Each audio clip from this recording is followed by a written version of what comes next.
പണ്ടെല്ലാം ഇങ്ങനെ വെറൈറ്റീസ് വെക്കലുണ്ട് പിന്നെ മത്തനെ കൊണ്ട്. അപ്പൊ നമുക്ക് നല്ലൊരു അടിപൊളി ഓലനാക്കാം.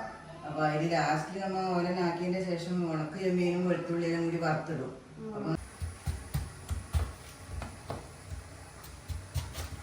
നമുക്ക് ഒരു കഷ്ണം നാടൻ മത്തനാണ് കിട്ടി. അത് പിന്നെ ഈ കുരു കുറച്ച് മൂത്ത പോലെ ആയതുകൊണ്ട് നമുക്ക് ഇതിന്റെ കുരു കളഞ്ഞിട്ട് എടുക്കണം. കുരു കളഞ്ഞിട്ട് പിന്നെ ചെറുങ്ങനെ മുറിച്ചിട്ട് എടുത്താൽ മതി. പിന്നെ പുറമേ തോട് കളയണ്ട. ഇതിന്റെ കുരു നടാൻ കഴിയും. പക്ഷെ ഇപ്പൊ നമ്മ എടുത്തതിന്റെ കുരു നടാൻ പറ്റൂല. അത് കുറച്ച് ചെള്ളാണ്. മൂത്ത കുരുവാണെങ്കിൽ നടുവരും.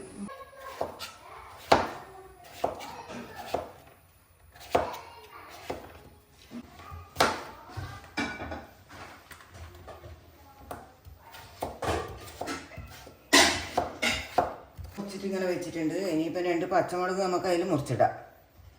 മുറിച്ചിട്ടുണ്ട്. അതിലേക്ക് നമ്മൾ മത്തനിലേക്ക് ഇടുന്നുണ്ട്. വെക്കാൻ വേണ്ടിയിട്ട് നമ്മൾ ഒരു പാത്രം അടുപ്പത്ത് വെച്ചിട്ടുണ്ട്. കത്തിച്ചിട്ടുമുണ്ട്. ഇനിയിപ്പോൾ ഈ മത്തനിലേക്ക് ഇടാം. പിന്നെ നമുക്ക് പാകത്തിന് ഉപ്പിടണം. ഇത്ര പോലെ ഉപ്പ് എടുത്തിട്ടുണ്ട്. അതിൽ നമ്മൾ ഒരു 3/4 ഗ്ലാസ് വെള്ളം വെച്ചിട്ടുണ്ട്. എന്നിട്ട് ഇനി അടച്ചു വെക്കാം.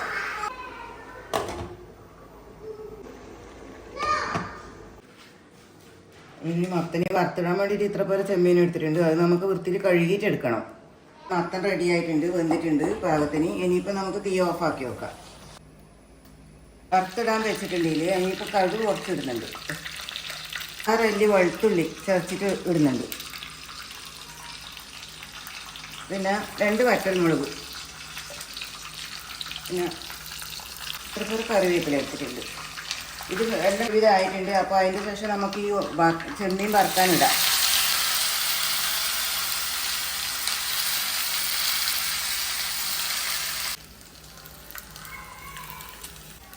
ചെമ്മീൻ ഇപ്പോൾ ഒരുവിധം പൊരിഞ്ഞ് വന്നിട്ടുണ്ട്. ഇനി നമുക്ക് ഇതിലേക്ക് മത്തനിലേക്ക് ഇടാം.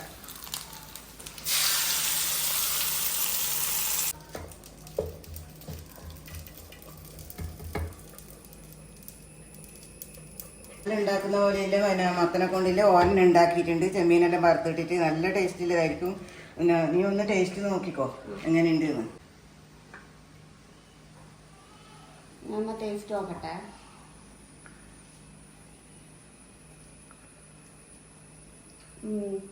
അടിപൊളിയായിട്ടുണ്ട്.